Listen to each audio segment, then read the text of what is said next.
नमस्कार दोस्तों, मैं दीपक शर्मा। दीपक साइंस क्लासेस में एक बार फिर से आपका स्वागत है। दोस्तों, इससे पहले वाले वीडियो लेक्चर में हमने परमाणु का जे थॉमसन का परमाणु मॉडल पढ़ा था और उसके बारे में हमने विस्तृत जानकारी प्राप्त की थी।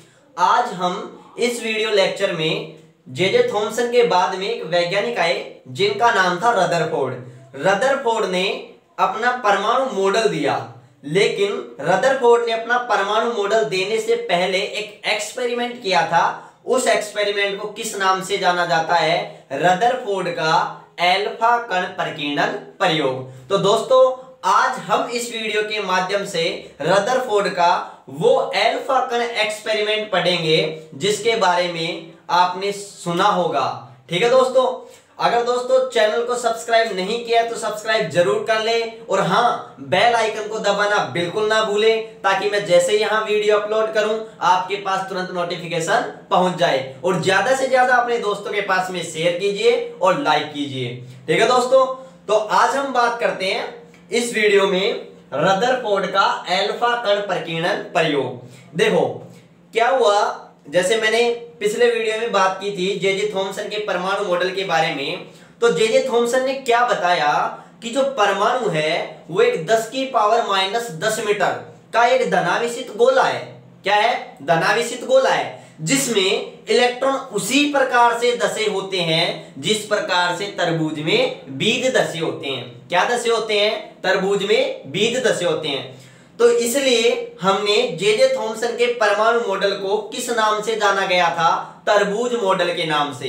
तो जे थॉमसन ने बताया था, जब जे थॉमसन ने इलेक्ट्रॉन की खोज कर दी थी तो उनसे पूछा गया कि ये परमाणु में इलेक्ट्रॉन रहते कहां हैं। तो जे थॉमसन ने बताया और एक मॉडल दिया और क्या कहा कि परमाणु में इलेक्ट्रॉन उसी प्रकार से धसे रहते हैं, उसी प्रकार से रहते हैं जिस प्रकार से तरबूज में बीज धसे होते हैं, या पुडिंग में प्लम नाम के मेवे धसे होते हैं, या फिर मैं कहूं तो जिस प्रकार से लड्डू में काली मिर्च धसी होती है। ठीक है ना? इसीलिए जे थॉमसन के परमाणु मॉडल को तरबूज मॉडल या प्लम पुडिंग मॉडल या रेजिन पुडिंग मॉडल या फिर मैं कह सकता हूं लड्डू बूंदी मॉडल के नाम से भी जाना जाता है।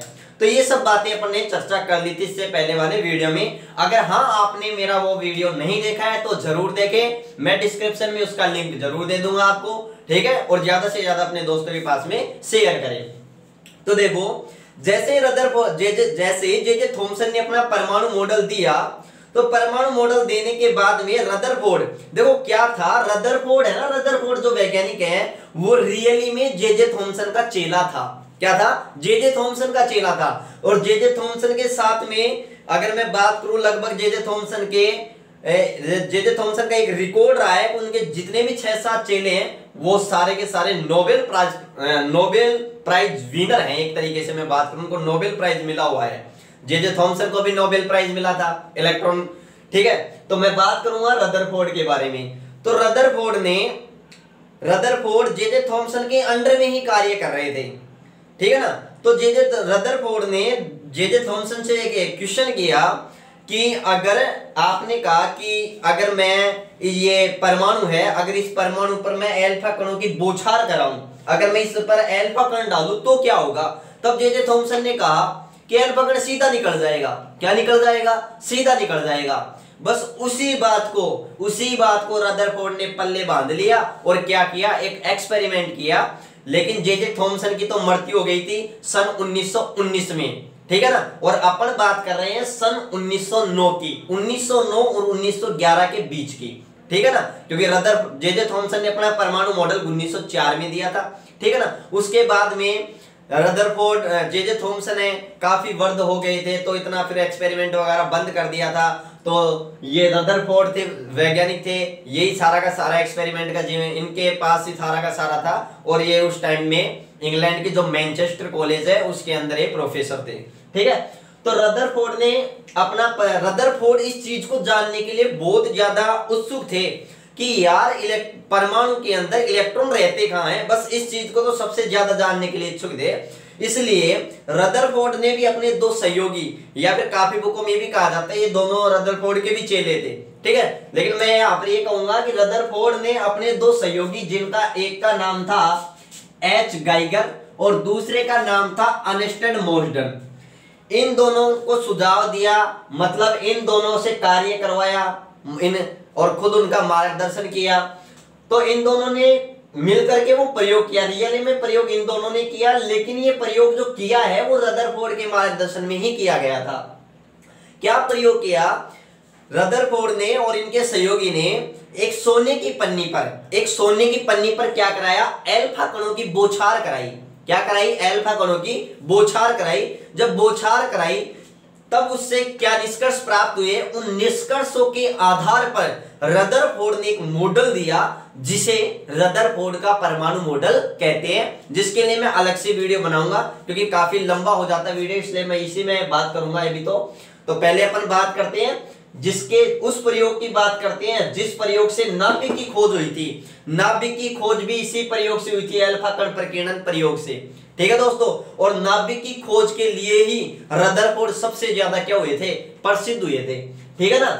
तो मैं बात कर रहा हूं रदरफोर्ड का अल्फा कण प्रकीर्णन प्रयोग। तो रदरफोर्ड ने सोने की पन्नी पर किसकी बौछार कराई?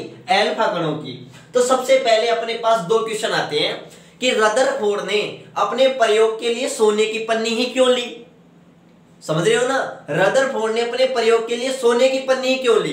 ठीक है, अपने पास एक क्वेश्चन आता है, तो इस क्वेश्चन का भी मैं इस वीडियो के अंदर आपको जवाब दूंगा कि सोने की पन्नी ही क्यों ली। ठीक है, और उस पन्नी पर किसकी बौछार कराई? अल्फा कणों की। तो दोस्तों सबसे पहले तो मैं आपको बताता हूं अल्फा कण होते क्या हैं।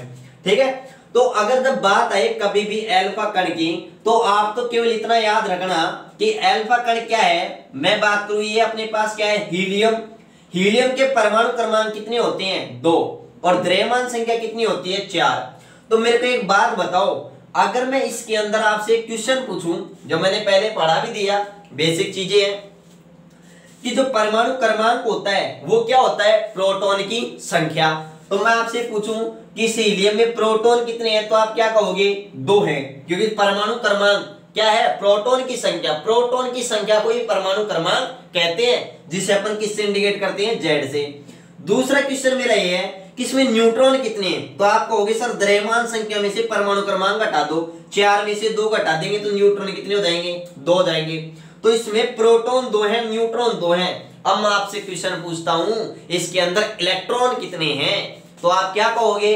सर यहाँ पर कोई चार्ज नहीं है, ना तो यहाँ पर कोई प्लस नजर आ रहा है ना कोई माइनस नजर आ रहा है। इसका मतलब ये हीलियम का परमाणु है, और परमाणु हमेशा क्या होते हैं? उदासीन होते हैं। क्यों होते हैं?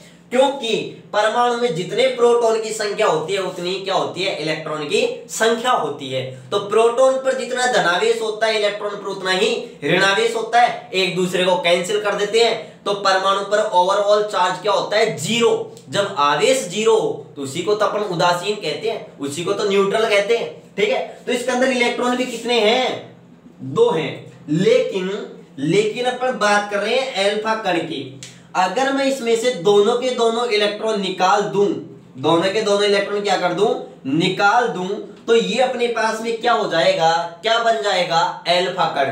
तो याद रखना, जब मैं यहां पर इधर देखो, ये इसके अंदर 2 प्रोटॉन है, ये नाभिक है, 2 ही न्यूट्रॉन है, और यहां पर कितने इलेक्ट्रॉन चक्कर लगा रहे हैं? 2। ये इसकी संरचना है। ठीक है, अगर मैं इन दोनों इलेक्ट्रॉनों को अगर निकाल दूंगा तो मेरे पास में केवल नाभिक ही तो बच जाएगा। क्या बच जाएगा? नाभिक बच जाएगा। तो आप एक बात क्लियर समझ गए कि अल्फा कण क्या है? अल्फा कण हीलियम का नाभिक है, न कि हीलियम का परमाणु। मोस्ट इंपोर्टेंट क्वेश्चन है कि अल्फा कण क्या है, तो आप क्या बताओगे? हीलियम का नाभिक है। बस आप तो इतनी सी बात याद रखना। ठीक है ना? क्या याद रखोगे?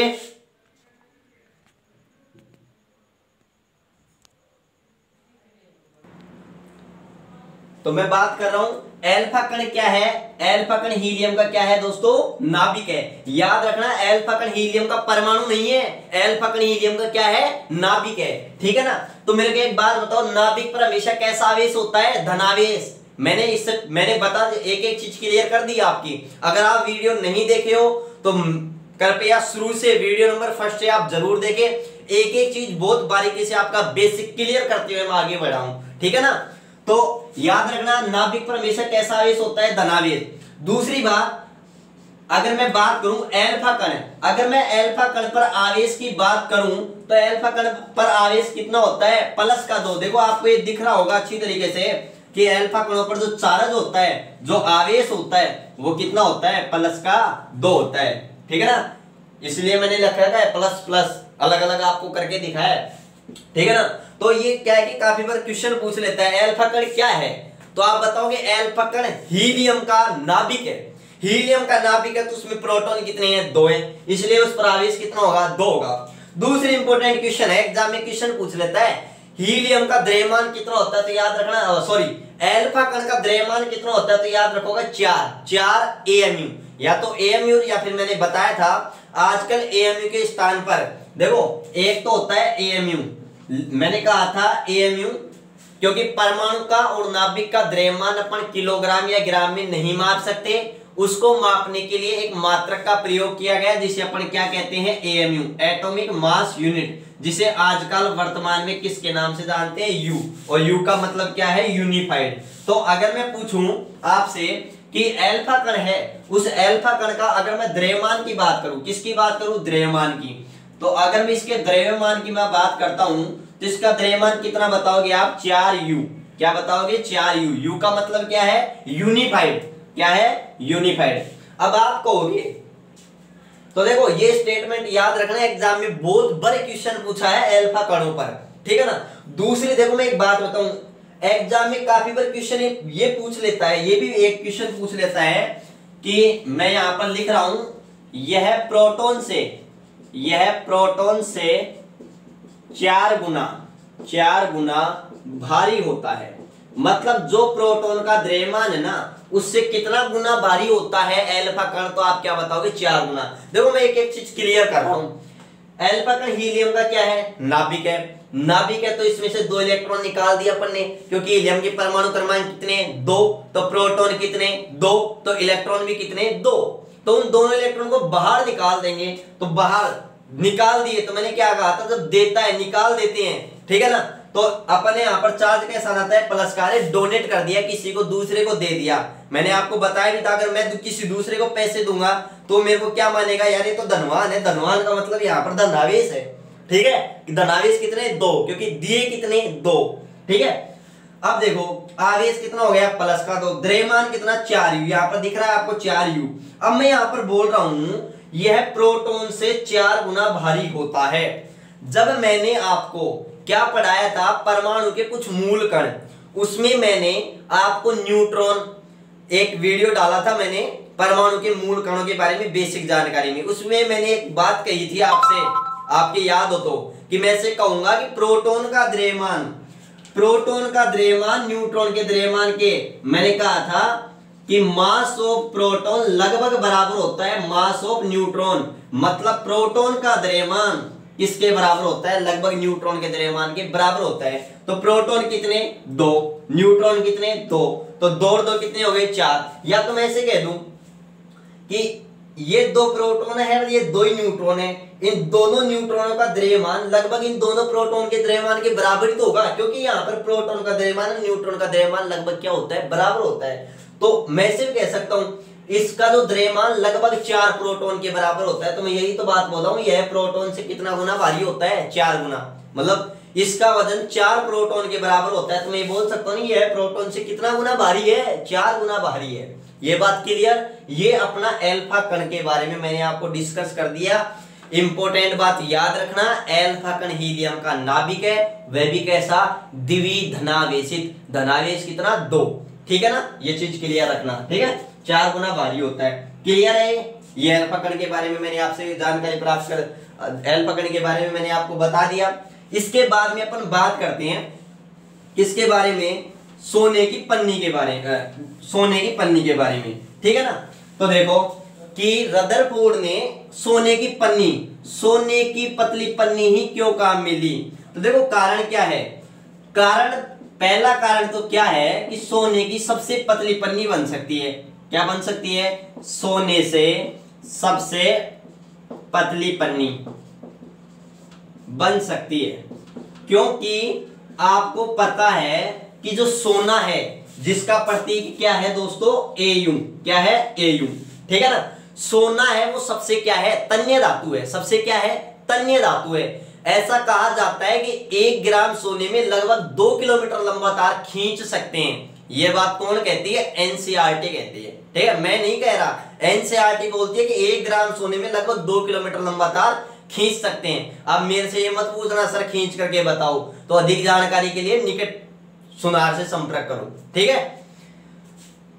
तो देखो दूसरी बात, यह सबसे पतली पन्नी, इससे सबसे पतली पन्नी बनाई जा सकती है क्योंकि सोना क्या है, सबसे तन्य धातु है। दूसरी बात और मैं बता दूं, सोना है Au, इसका परमाणु क्रमांक की मैं बात करूं तो 79 है, और अगर मैं इसकी द्रव्यमान संख्या की बात करूं तो लगभग 197 है, ठीक है, 197 है, ये 79 है परमाणु क्रमांक, और द्रव्यमान संख्या 197 है। तो मेरे को एक बात बताओ, जब एक अल्फा कण का द्रव्यमान 4u है, जबकि सोने, देखो सोना का नाम ऐसे मत सोचो सर सोना का प्रतीक, देखो पहले के जमाने में ग्रीक भाषा, लैटिन भाषा चलती थी, ठीक है, सोना का लैटिन नाम क्या है, ओरम, क्या है, ओरम, और इस ओरम से क्या बना है, Au, ठीक है ना। तो सोना का प्रतीक क्या होता है, Au, ये Au किससे बना है, ओरम से, और ओरम किसका लैटिन नाम है, सोने का, एग्जाम में क्वेश्चन पूछ लेता है। अब सुनो, एक अल्फा कण का द्रव्यमान 4u है, यूनिफाइड है, एक सोने के परमाणु का द्रव्यमान कितना है, 197 यूनिफाइड है, क्लियर। तो मेरे को एक बात कहो, अगर मैं डिवाइड करूंगा 4u से, 4 यूनिफाइड से, तो लगभग अगर मैं बात करूं तो 49 से 50 के बीच में अपने पास, अरे मतलब मैं ये कह सकता हूं कि जो सोना का जो परमाणु होता है ना, वो एक अल्फा, सोना का जो परमाणु होता है ना, वो अल्फा कण से लगभग 49-50 गुना ज्यादा भारी होता है, ठीक है ना। तो सोने की पन्नी को लेने के दो कारण थे, एक तो इससे बहुत पतली पन्नी बनाई जा सकती है, दूसरी बात ये सोना का नाभिक है ना, वो अल्फा कणों से बहुत ज्यादा क्या है, भारी है। क्यों, अरे एक बात बताओ, जब इस सोने की पन्नी पर अल्फा कणों की बौछार कराई जाएगी तो ऐसा होना चाहिए, हाँ आने दो, झेल लेंगे, कोई दिक्कत नहीं है, ठीक है। कभी ऐसे हो सोने की अल्फा कणों की बौछार कर रहे हैं, ये अपने पास सोने की पन्नी है, सोने की पन्नी को ले जाए, सोने की पन्नी अपने को मिले ही नहीं, ठीक है, हो गया प्रयोग, ठीक है। इसलिए दो रीजन थे सोने की पन्नी लेने का, ठीक है, एक तो इसका नाभिक भारी होता है, दूसरा इससे बहुत पतली पन्नी बनाई जा सकती है, ये चीज क्लियर। चलो मैं अब आगे बढ़ता हूं। देखो इस प्रयोग में जो सोने की जो पतली पन्नी काम में ली गई थी, उसकी मोटाई अगर आपसे एग्जाम में क्वेश्चन पूछ ले तो उसकी मोटाई थी लगभग 10। रदरफोर्ड ने अपने प्रयोग के अल्फा कण प्रकीर्णन प्रयोग के अंदर जो पन्नी काम में ली थी सोने की, उसकी मोटाई कितनी थी, 10⁻⁷ मीटर। एग्जाम में बहुत बार ये क्वेश्चन पूछ लिया जाता है, ठीक है ना। तो ये सब चीजें अपन ध्यान रखेंगे, अच्छी तरीके से मैंने क्लियर कर दिया है।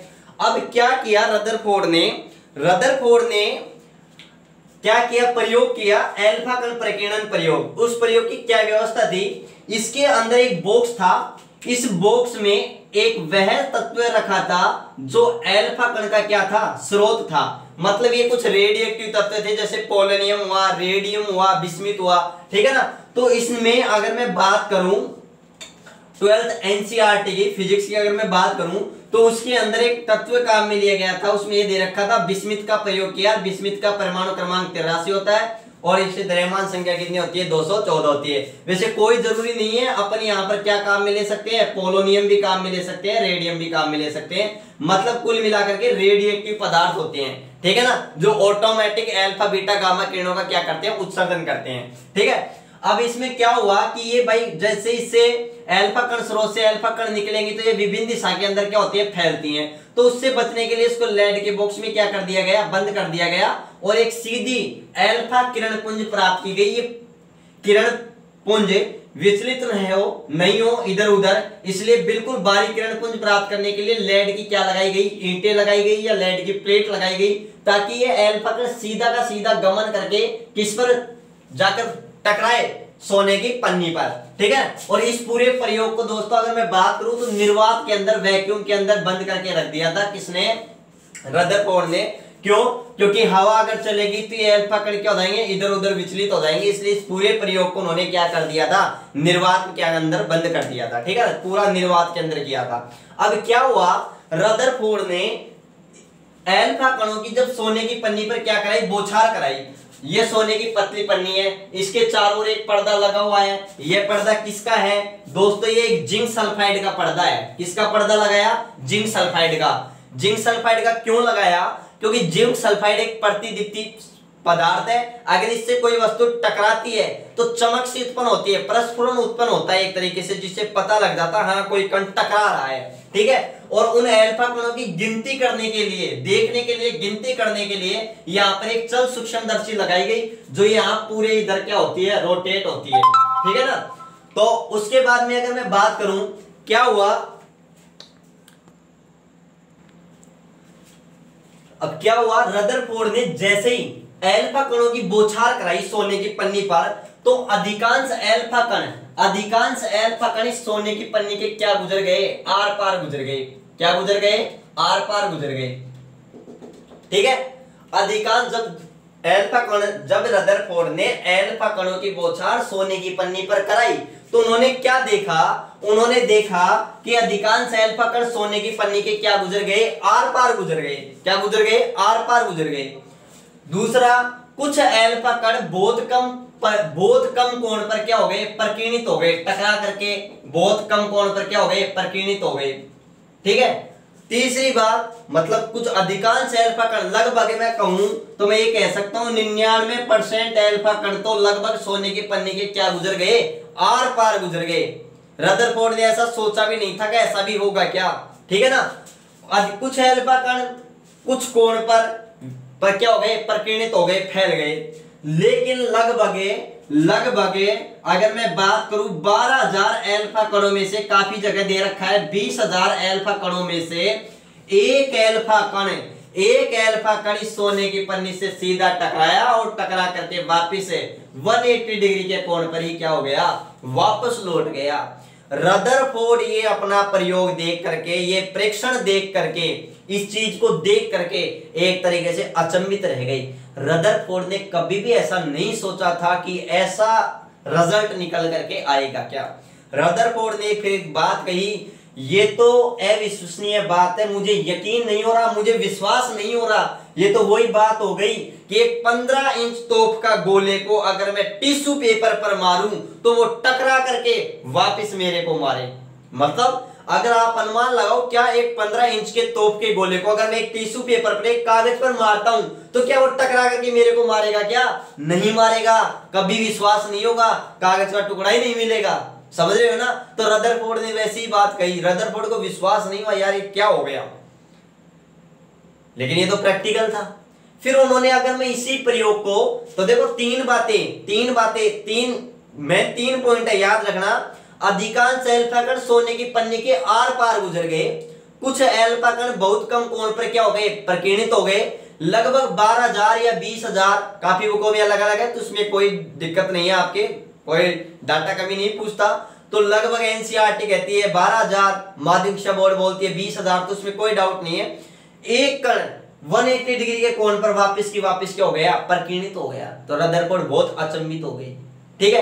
अगर मैं इसी प्रयोग को अगर मैं आपको जूम करके यहां समझाता हूं कैसे क्या हुआ, देखो अधिकांश अल्फा कण क्या हो गए? सोने के पन्नी के आर पार गुजर गए। कुछ अल्फा कण बहुत कम कोण पर क्या हो गए? प्रकीर्णित हो गए। बहुत कम कोण पर क्या हो गए? प्रकीर्णित हो गए। जैसे ये देखो आर पार गुजर गए, फिर जैसे ये कुछ प्रकीर्णित हो गए, फिर यहां मैं जाता हूं ये प्रकीर्णित हो गई। तो देखो आप, अगर मैं आपको इस एक्सपेरिमेंट के माध्यम से मैं बताऊं यहां पर, तो देखो इस प्रयोग को यहां से अच्छी तरीके से समझना कि प्रकीर्णित क्यों हो रहे हैं। देखो ये नाभिक है, और नाभिक पर कैसा आवेश होता है? धनावेश होता है। कैसा आवेश होता है? धनावेश। ठीक है। यहां से क्या, किसकी बौछार कही जा रही है? अल्फा कण की। अल्फा कण पर कैसा चार्ज होता है? पॉजिटिव। तो मेरे को एक बात बताओ, समान आवेश एक दूसरे को क्या करते हैं? प्रतिकर्षित करते हैं। लेकिन रदरफोर्ड को नहीं पता था कि वो जो धनावेश है वो बीच में ही बैठा है क्या। देखो वैसे तो रदरफोर्ड की अगर मैं बात करूं, देखो अधिकांश अल्फा कण सोने की पन्नी के आर पार गुजर गए।